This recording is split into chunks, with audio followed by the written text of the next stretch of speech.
Hello, Assalamu alaikum everyone. Dr. Janatul Firdaus, Chief Consultant, Dr. Janatul Firdaus Center. Right now, আমি আছি Harvard medical ক্যাম্পাসে for my learning purpose.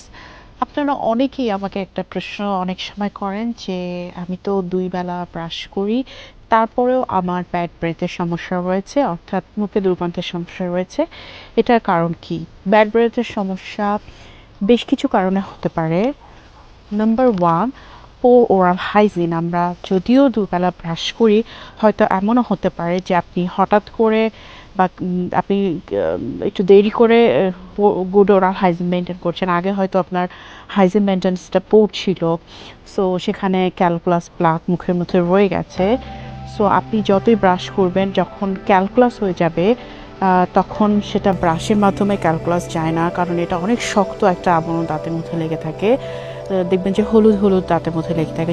যদি সেটাও না থাকে, তারপরেও আপনার ব্যাড ব্রেথ হচ্ছে, তাহলে কিন্তু সাব জিঞ্জিভাল ক্যালকুলাস বলেও একটা টার্ম আছে আমাদের ডেন্টালে।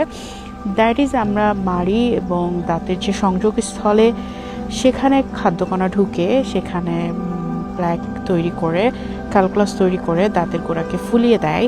তখন আসলে মাড়ি থেকে রক্ত পড়ে, যেটাকে আসলে আমরা মারিন ইনফেকশন বা গাম ডিজিজ বলে থাকি, জিঞ্জিভাইটিস বলে থাকি। সো জিঞ্জিভাইটিস বা পেরিওডন্টাইটিস হলেও কিন্তু আমাদের মুখে দুর্গন্ধ হতে পারে।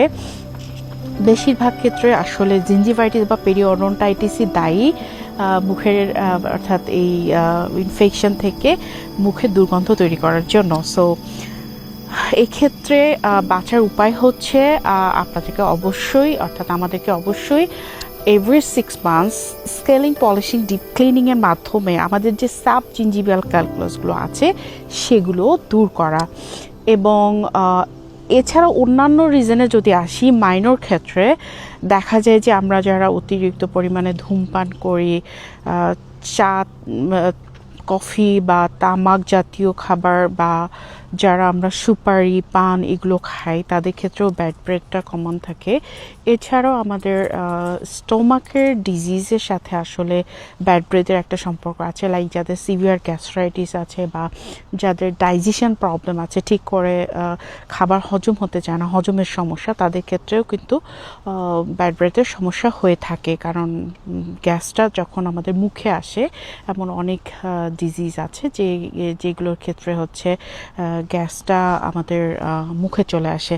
সো যেটাকে আমরা জার্ড বলি, গ্যাস্ট্রোএসোফেজিয়াল রিফ্ল্যাক্স ডিজিজ বলি। জার্ড যাদের থাকে তাদের ক্ষেত্রেও কিন্তু হচ্ছে ব্যাড ব্রেথের সমস্যার পাশাপাশি ক্যাভিটি প্রবলেমও বেড়ে যায়। সো গ্যাস্ট্রাইটিসটাও একটা রিজন, ডায়াবেটিস একটা রিজন। সো ডায়াবেটিস থাকলেও মুখের ওরাল হাইজিনটা ভালোভাবে মেনটেন করতে পারে না রোগীরা। অনেক সময় দেখা যায় যে যেহেতু তাদের ইমিউনিটি অনেক কম থাকে, সো তাদের ক্ষেত্রে ব্যাড ব্রেথ হতে পারে। এছাড়া অনেক সময় আমরা যারা খাবার হ্যাবিট, লাইক বাজে খাবার হ্যাবিট থাকে, অনেক বেশি হচ্ছে রসুন, পেঁয়াজ এগুলো কাঁচা খাওয়ার অভ্যাস থাকে, বা অনেকের ক্ষেত্রে হচ্ছে স্মোকিংটাও থাকতে পারে।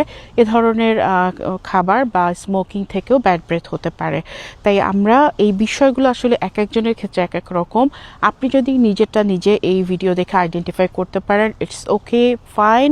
যদি না পারেন, তাহলে অবশ্যই একজন বিশেষজ্ঞ চিকিৎসকের পরামর্শ নিয়ে আপনার সমস্যাটাকে আইডেন্টিফাই করে সেটাকে সলভ করার ট্রাই করতে হবে। ধন্যবাদ।